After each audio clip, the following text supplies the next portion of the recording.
साक्षी गुप्ता, आप देख रहे हैं फास्ट न्यूज इंडिया। जिला मुख्यालय बड़वानी पर कल प्रदेश की राजधानी भोपाल में बेरोजगार युवाओं पर हुए लाठीचार्ज की उच्च स्तरीय जांच एवं दोषी पुलिस कर्मियों पर कार्रवाई करने की मांग को लेकर बड़वानी के बेरोजगार युवा कलेक्ट्रेट कार्यालय पर पहुंचे, जहां पर पहले से ही तैनात पुलिस बल ने युवाओं को मुख्य गेट पर ही रोक दिया।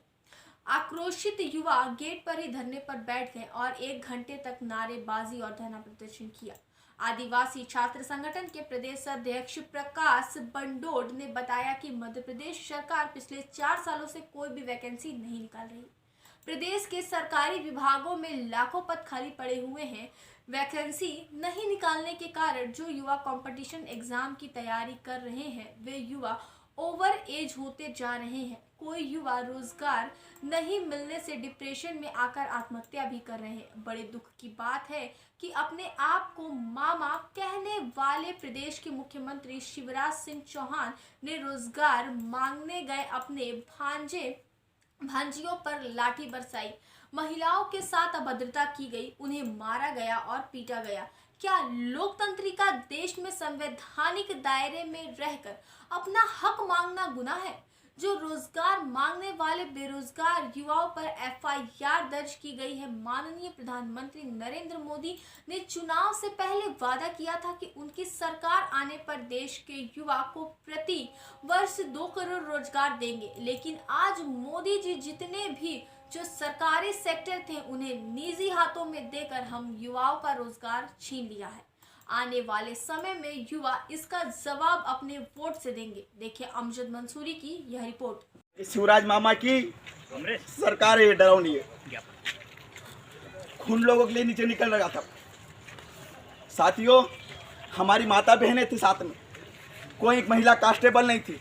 पुलिस वाले उनको पकड़ के गाड़ियों में डाल रहे थे, जिधर उधर पकड़ रहे थे वो, और गालियां हमारी माँ बहनों को दे रहे थे और हमारे लोगों को गालियां दे रहे थे वो।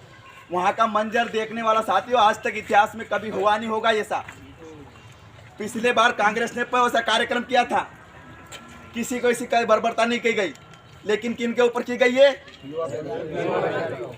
रोजगार मांगने वाले लोगों पर की गई है। तो ये काला इतिहास था कल का दिन। और मैं आप सब पूरे मध्य प्रदेश के बेरोजगार भाइयों से कहना चाहता हूँ कि रोड पे निकलिए, रोजगार मांगिए, फांसी मत खाइए। पूरे रोज मर रहे हमारे लोग, डेली मर रहे। मालूम है आप लोगों को, इंदौर में हर सप्ताह 3 से 4 बेरोजगार मर रहे हैं। पूरे भारत में 1 घंटे 2 घंटे में 3 बेरोजगार आत्महत्या कर रहे हैं कि उनको रोजगार नहीं मिल रहा है। तो साथियों, ऐसा मत करिए, मत मरिए, इन सरकारों से लड़िए, भगत सिंह को पढ़िए, क्रांतिकारी बनिए और मैदान में आइए। लड़ने से काम न, मरने से काम नहीं होगा। हमारे पीछे हमारे माँ बाप की बहुत आस है, हमारी बहनें बच्चों हमारे भाइयों की बहुत आस है। ऐसा मरना नहीं है। ये जब खबरें सुनते हैं तो बहुत दुख होता है। इन हरामखोर सरकारों को हम दिखाएंगे कि बेरोजगारों के बिना कोई सरकार नहीं बन सकती। और हम, इन्होंने कल लाठी डंडे हमको भगा भगा के मारा है। शिवराज सिंह चौहान को बता देना चाहते हैं कि आप किसी भी जिले में घुस के बता दीजिए। और बड़वानी में तो मैं बता रहा हूँ, बड़वानी में घुसनी है 2 सांसद सुमेर सिंह सोलंकी और मंत्री प्रेम सिंह पटेल। किसी के बाप की औकात नहीं कि हम लोग आप रोक ले सुन और इनको वेलकम कर ले शिवराज सिंह चौहान का। बड़वानी में हम घुसने नहीं देंगे। जिस प्रकार से हमको भगा भगा के मारा है, हिम्मत है तो आप बता दे, कहा के बता दे, 15 दिन का ड्यूरेशन बना दे।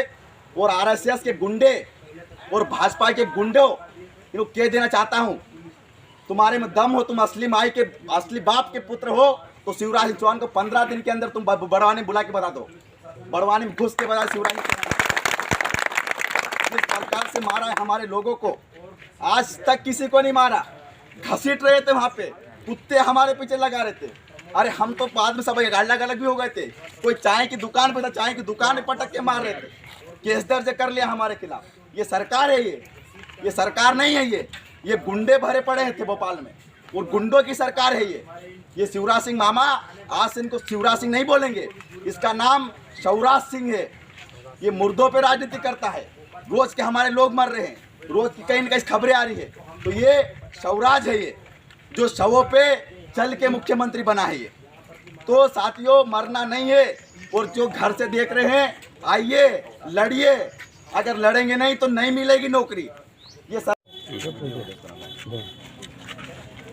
आड़े बनाना। आज आप यहाँ क्यों आए? आज हम इसलिए आए हैं, कल 18 तारीख को भोपाल में शांतिपूर्ण तरीके से बेरोजगार युवा अपने रोजगार की मांग करने के लिए, नियुक्तियाँ कई सालों से नहीं निकाले, उनकी मांग करने के लिए आज भोपाल में कल प्रदर्शन किया था, जिसमें पुलिस वालों ने बेरोजगार युवाओं को भगा भगा के मारा, घसीट कर मारा, और तिरंगा जिन युवाओं के हाथ में था उन युवाओं को, तिरंगे को पैर रखते हुए उन युवाओं पर चढ़कर मार रहे थे। तिरंगा का अपमान करे, कुत्ते बेरोजगार युवाओं के छोड़ के मार रहे थे, गलियों में मोटरसाइकिल से, कारों से दौड़ के भगा मार रहे थे, जिसके खिलाफ आज हमने पूरे 52 जिलों में ज्ञापन दिया है और ऑल इंडिया लेवल पर आज विरोध दिवस के रूप में मना रहे हैं।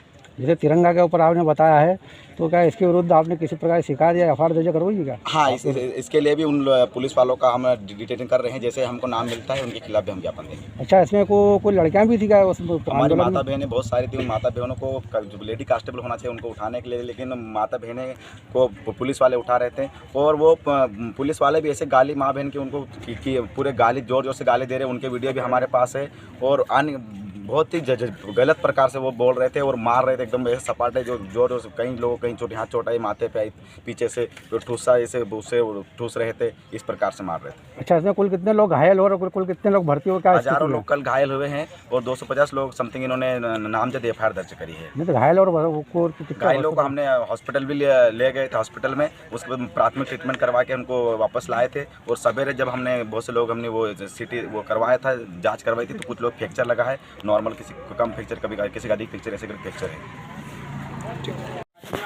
मारी गई, किस तरह से अभद्र तरीके से उन्होंने आज इतने युवा साथी किस लिए आए यहाँ कलेक्टर कार्यालय? आप सभी जानते हैं कि कल भोपाल में बेरोजगार युवा रोजगार मांगने के लिए गए थे, लेकिन मध्य प्रदेश शासन, शिवराज सरकार ने उन युवाओं का लाठियों से स्वागत करा और कहीं युवाओं के ऊपर एफआईआर भी दर्ज की गई। क्या हमारे इस लोकतांत्रिक देश में संविधान के दायरे में रहकर अपना हक मांगना गुनाह है? साथियों, आज यहाँ पर हम पूरे बड़वानी जिले के जो बेरोजगार युवा है यहाँ पर इकट्ठे हुए हैं, और कल जो बेरोजगार युवाओं के ऊपर जो एफआईआर दर्ज की गई है उनको निरस्त करवाने और बेरोजगार युवाओं के ऊपर जो लाठीचार्ज हुआ है उसकी निष्पक्ष जांच कराकर जो पुलिस प्रशासन ने लाठीचार्ज की है उनके ऊपर अनुशासनात्मक कार्रवाई होना चाहिए। और जो हम रोजगार की मांग कर रहे हैं, जिस तरह से नरेंद्र मोदी ने वादा किया था कि हमारी सरकार आती है तो हम प्रतिवर्ष बेरोजगार युवाओं को 2 करोड़ रोजगार देंगे, क्या 2 करोड़ रोजगार दे रहा है? आज बड़े दुख के साथ कहना पड़ रहा है कि आज 4 साल से मध्य प्रदेश शासन वैकेंसी नहीं निकाली है। युवा ओवरएज होते जा रहे हैं। अभी कल की घटना आ रही है कि युवा पढ़ के डिप्रेशन में जा रहे हैं और आत्महत्या कर रहे हैं। ये बड़े दुख की बात है। प्रदेश सरकार शर्म करो थोड़ी, बेरोजगार युवा अपना हक मांग रहे हैं, कोई भीख नहीं मांग रहे। अगर हमारी मांगे पूरी नहीं होती है तो हम पूरे प्रदेश में आगामी आने वाले समय में बड़ा आंदोलन करेंगे। अच्छा, पुलिस जो है जन सेवा के लिए है, और जन सेवा के लिए तो भोपाल में कुल कितने युवा घायल हुए और कितने, क्या स्थिति रही उनकी? पुलिस जन सेवा के लिए है, हमारी रक्षा के लिए है, लेकिन पुलिस वहाँ पर सरकार के आदेश पर हिंसात्मक रवैया अपनाकर लाठीचार्ज करी और करीबन 150 युवा घायल हुए हैं। और युवाओं को इस तरह से पीटा गया, दौड़ा कर, चौराहे पर पुलिस खड़ी थी, और जिस तरह से जो फिल्म में गुंडे को हीरो जैसा पीटता है कि नहीं, वैसा पुलिस मतलब बेरोजगार युवाओं को दौड़ा कर मारी है। तो ये एक निंदनीय घटना है, हम इसकी कड़ी शब्दों में निंदा करते हैं। क्या पूरे प्रदेश में विरोध कर रहे हो? आज बेरोजगार युवा संघ के आह्वान पर पूरे मध्य प्रदेश में प्रत्येक जिला स्तर पर यह ज्ञापन दिया जा रहा है और विरोध प्रदर्शन किया जा रहा है। और सरकार को हम इस ज्ञापन के माध्यम से चेतावनी दे रहे हैं कि जो युवाओं के ऊपर एफआईआर दर्ज की गई थी, अगर उसको वापस सरकार नहीं लेती है तो आने वाले समय में प्रदेश की राजधानी भोपाल में बड़ा आंदोलन किया जाएगा। अच्छा, ये आंदोलन राष्ट्रीय स्तर पर भी जाएगा? बिल्कुल जाएगा, क्योंकि केंद्र सरकार की, मोदी सरकार ने वादा किया था कि 2 करोड़ बेरोजगार युवाओं को रोजगार देंगे, लेकिन आज वो धीरे धीरे जितनी भी जो संस्था है उसको पूरा निजी हाथों में दे रहे हैं, तो रोजगार कहाँ बचा हमारे लिए? मतलब अभी प्रदेश स्तर पे आंदोलन किया जाएगा, उसके बाद में देश स्तर पे। बिल्कुल राष्ट्रीय स्तर पर जाएगा। राष्ट्रीय स्तर पर आंदोलन करेंगे और इनको कड़ी जवाब देंगे। हम जो युवाओं के ऊपर जो लाठीचार्ज हुआ है उसका हम एक एक लाठी का ब्याज सहित 2023 में जवाब देंगे। जैसा आपने बोला था कि बदला लेंगे, तो बदला किस तरह से लेंगे? मतलब हम लोकतांत्रिक देश में रहते हैं और लोकतंत्र के ऊपर विश्वास करते हैं। हम आने वाले समय में हम अपने वोट से इनका बदला लेंगे।